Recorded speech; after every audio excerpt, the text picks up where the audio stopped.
Tonight, from Hollywood, The Barbara Stanwyck Show.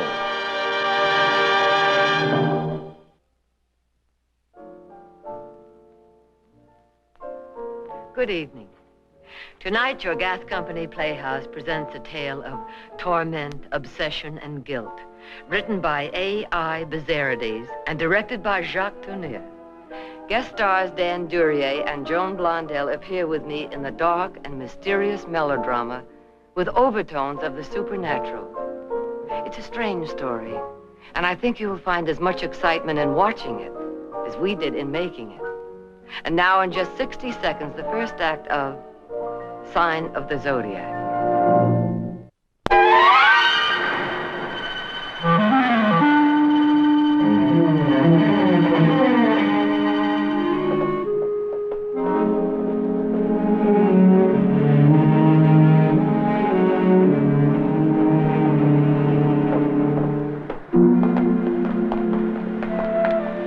I've changed my mind. I don't want my fortune told. You can't be serious. I'll wait for you in the car. We came here partly for you to get you out of that creepy house. You haven't enjoyed yourself since Edwin died. Well, maybe he's not even in. Oh, Pierre never closes. He lives here. Come on. What harm can it do?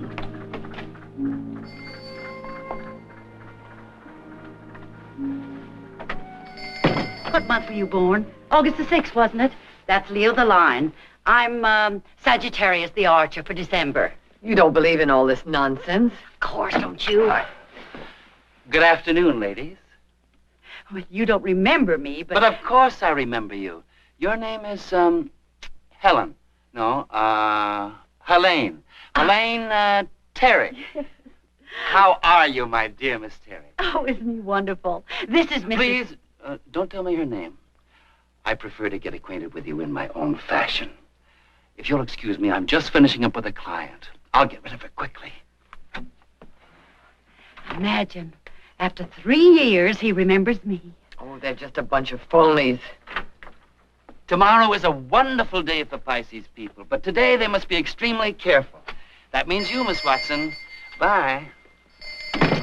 Miss Watson, she can't even pay a grocery bill without consulting me.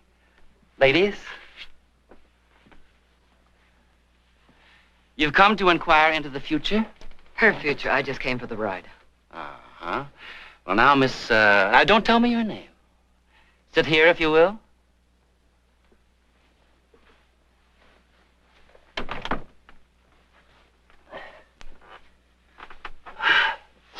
Now then, since I last saw you, your future has become your past. Shall we review? Mm-hmm. If I remember correctly, I then foresaw the death of a loved one. But I also predicted a close relationship with someone who was always near, but never close. And now you are close.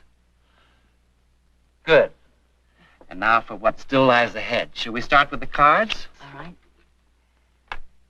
Don't cut them, please. Just lay your hand on them for the length of a breath to let the spirit pass through. Oh, such a warm person. Such a warm touch.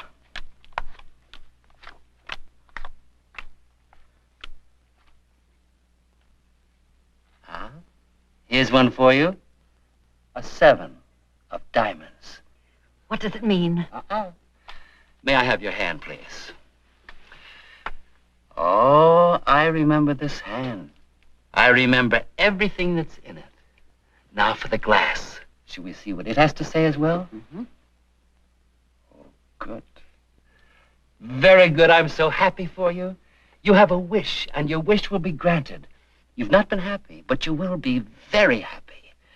All portents are unanimous. But one thing, I must warn you against pitfalls. What kind of pitfalls? Life has many pitfalls. Her face intrigues me. The minute I saw her, I said, there's tragedy in that face. May I, madam? No, no, thank you. Oh, go on, Madge. Let him. Be a sport. No, I said no, and I mean no. She's afraid. Why is she afraid? My dear, your future one day will become your present. Don't let it pounce upon you like a tiger from the jungle. Helene, let's go. You have nothing to fear from me. Nothing. I want to go. All right, Madge, dear. Seems to me you're making an awful fuss about nothing.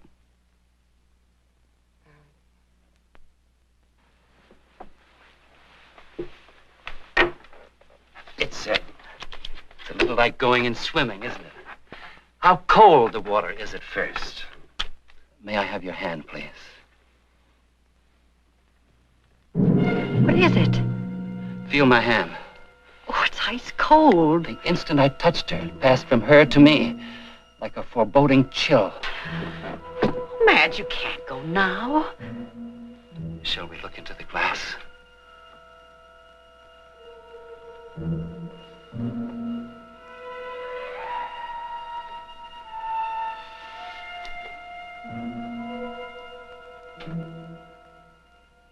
I see mists swirling and swirling.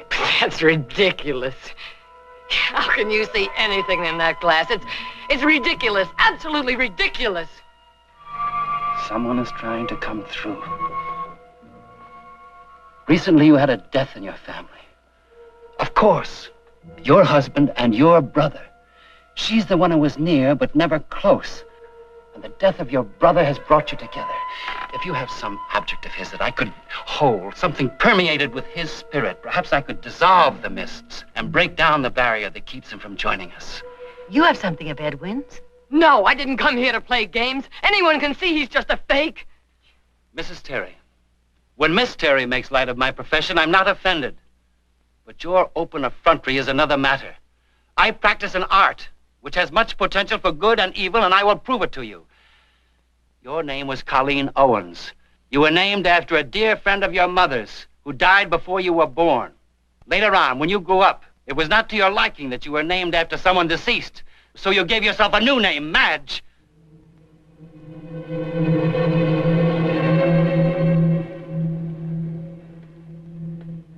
You didn't know that, did you? Neither did I.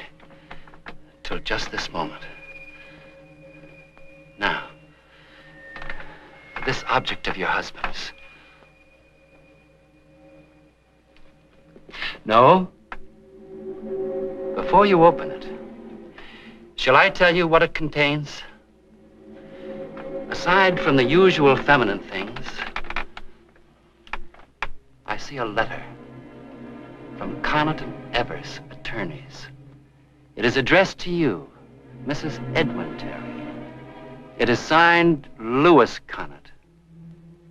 It was written regarding the settlement of your husband's estate.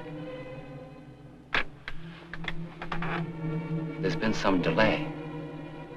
Also, in your purse, I see a watch. Suddenly, I can hear it ticking. It's a large watch, a man's watch. It was Edwin's. His father gave it to him. It belonged to his father before that. May I have it, please? Go on, give it to him, Madge. I'll be careful with it.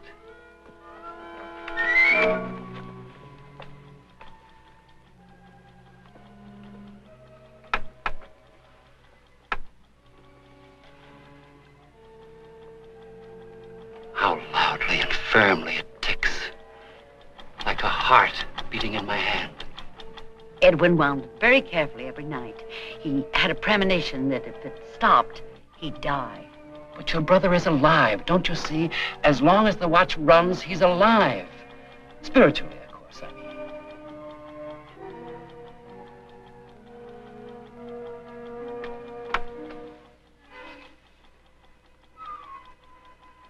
I see the mists again. They're thick, but they will clear. Now they're swirling faster. The vision grows clearer. Now I hear a voice crying havoc. You spoiled it. Someone was trying to communicate with you. Your husband, I'm certain of it. He wanted to tell you something. No! Madge! Madge! She seems very upset. Well, I'll go after her.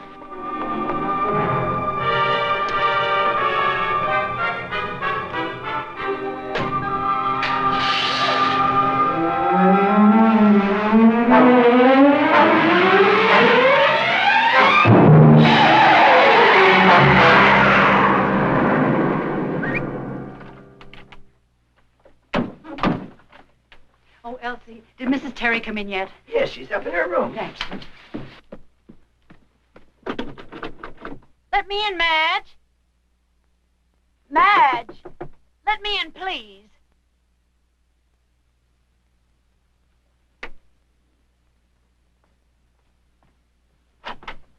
Oh, I was worried about you. You were? Yes, you were driving so fast, I was afraid you'd have an accident. Why did you take me to that horrible man? I thought it'd be fun. I had no idea you'd take it so seriously. How did he know my name and about that letter from Mr. Conant? Were you suggesting that I told him? How could I? I didn't know. Oh, you knew. You knew and you told him everything that was in my purse. I didn't, Madge. I want you to pack your things and get out of this house at once. Do you hear me? At once. Oh, Madge, you're not yourself. You haven't been in weeks. You're so concerned about me. Well, you don't fool me with your concern. You resented me from the first day I met Ed. That's not so. I was grateful for the happiness you brought him. My only concern was for you. But Edwin's dead. That's over. Yes. Yes, he's dead. Oh. What is it? Oh, your watch. You left it lying on the table at Pierre's. I knew I'd forgotten something all the way home. Well, it'll be perfectly safe, but if you're worried, I'll get it for you. No. No, I'll get it.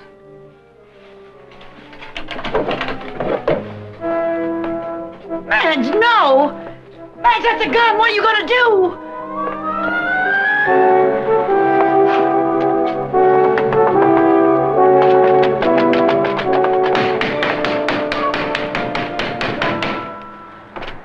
He must have gone out. But I have to see him. It's very important. You'll have to come again in the morning. In the morning. Oh, yes, thank you. Helene. Helene. She's not here. She's gone. Gone? Oh, yes, that's right. I told her to go. Elsie, would you please fix me a glass of hot milk? It might help me to sleep. Yes, ma'am.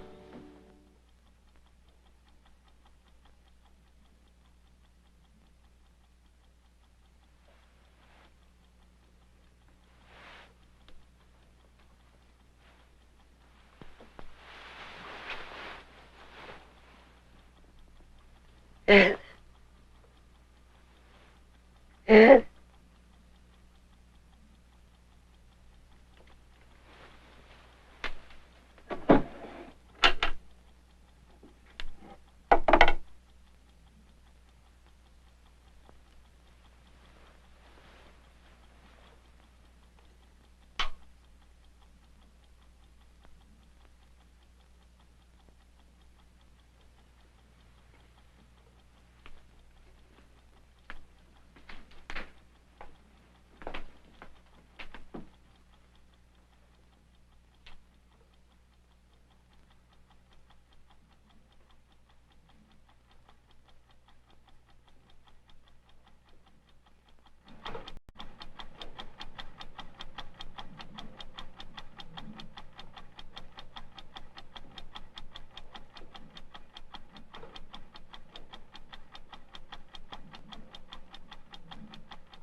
You were being watched?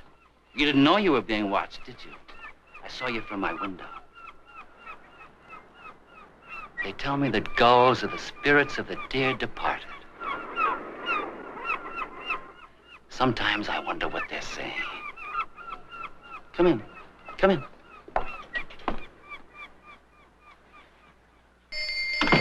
You were here last night looking for me. I was just prognosticating the nature of my day. You must have had a great need to come all this way last night. I did. I'd like to tell you about it if you don't mind. I'm entirely at your service. Before you tell me, however, I have good news for you. Very good news. Last night, because of the watch, I achieved a breakthrough. You won't believe this, but I saw your husband. But first, this need of yours. I came for my watch. I had it beside my bed last night, but its ticking kept me awake. So I put it back here in the drawer. Strange. It's not here. I know.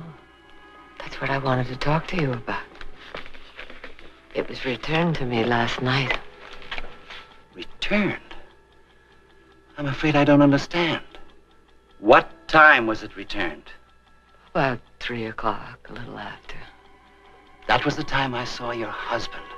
I remember looking at the watch. Don't you see? It was he who returned it. Watches can't be carried by the dead. They can, and they are. There's even a name for the phenomenon. Teleportation. Yesterday you said you heard Ed's voice crying havoc. Did he say anything to you last night? No. But he seemed, angry about something. If he could carry this watch from your house to my house, wouldn't he be capable of doing something else? Committing violence, possibly hurting someone? Sometimes, with certain incantations and ceremonies, a hostile spirit can be exorcised, driven out permanently. Could you do that? Could you come to my house tonight and drive him away? I'd be willing to pay for it. Why, yes, I'd be glad to do that. Without any charge at all. This is the study.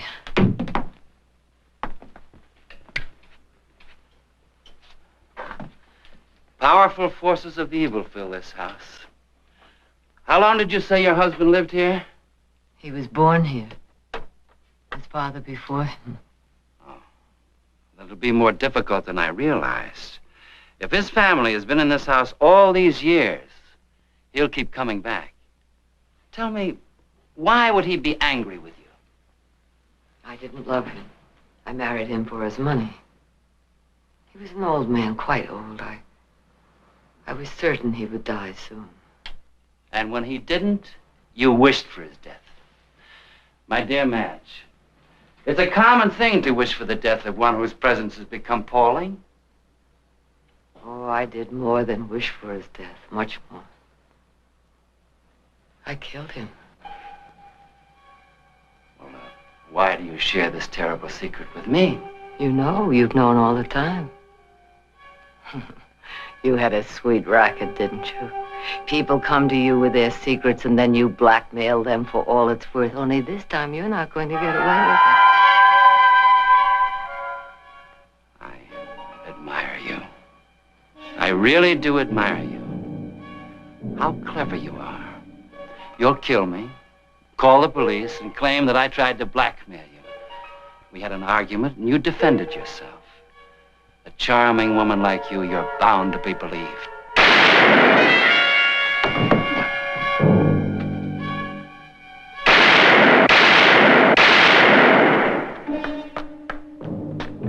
Mrs. Terry! Mrs. Terry!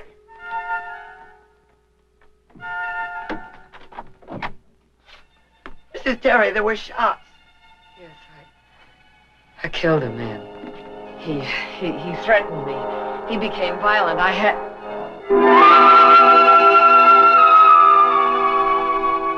Oh.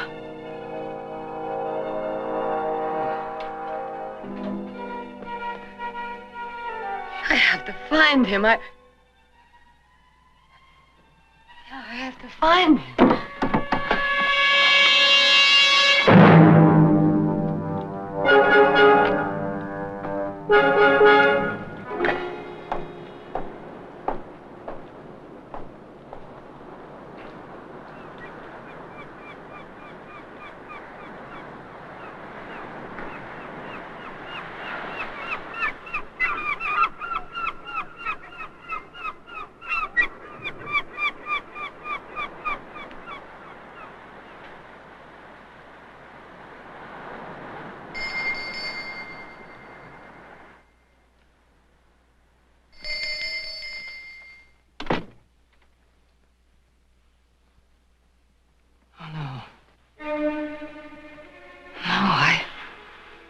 killed you.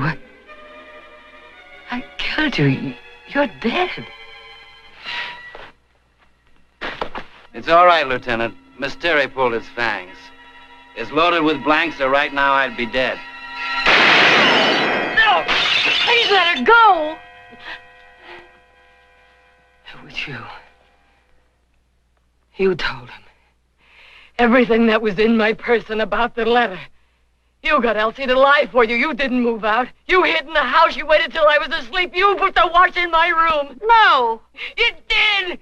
You hate me because I killed your brother. I don't hate you. Well, you should. Didn't you hear me? I killed her brother. I killed her brother. Aren't you going to arrest me? Yes, Miss Terry. You better come along, too. There'll be papers to sign. Oh, please be gentle with her.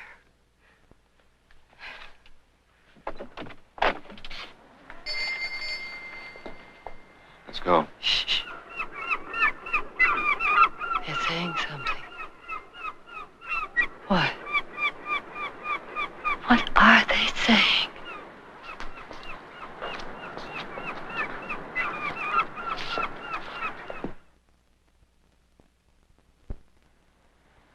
Poor Madge. You did a good job, Pierre. How much do I owe you? I believe we discussed how much you were to pay me. But I've been thinking.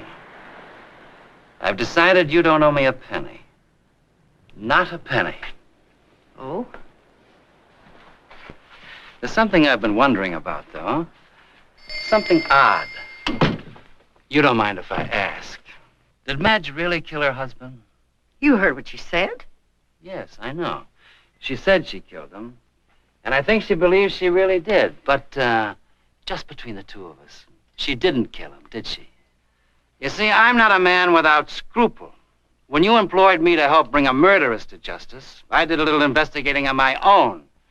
Had your brother died by drowning or was given the wrong pill or something like that, I could understand Madge's guilt. She's morally guilty.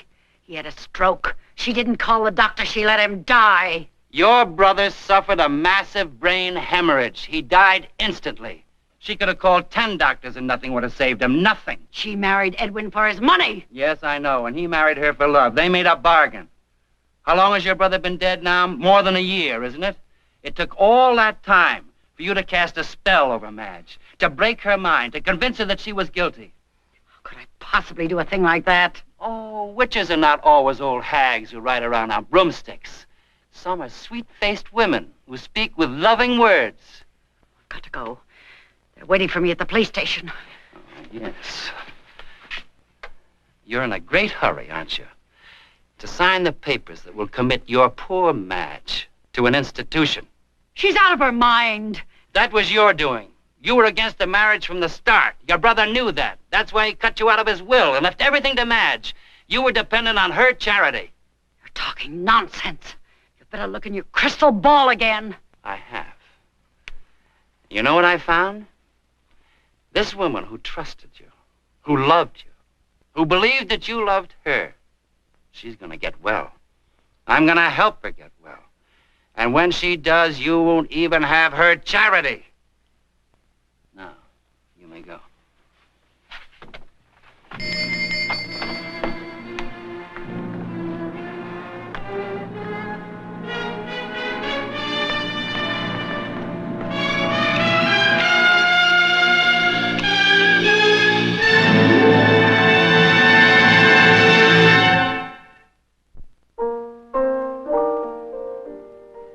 What is it about having your fortune told? Why is it so appealing? It's all a lot of nonsense. You know it and I know it, but is there a gypsy in the house? Join us again next week. Good night.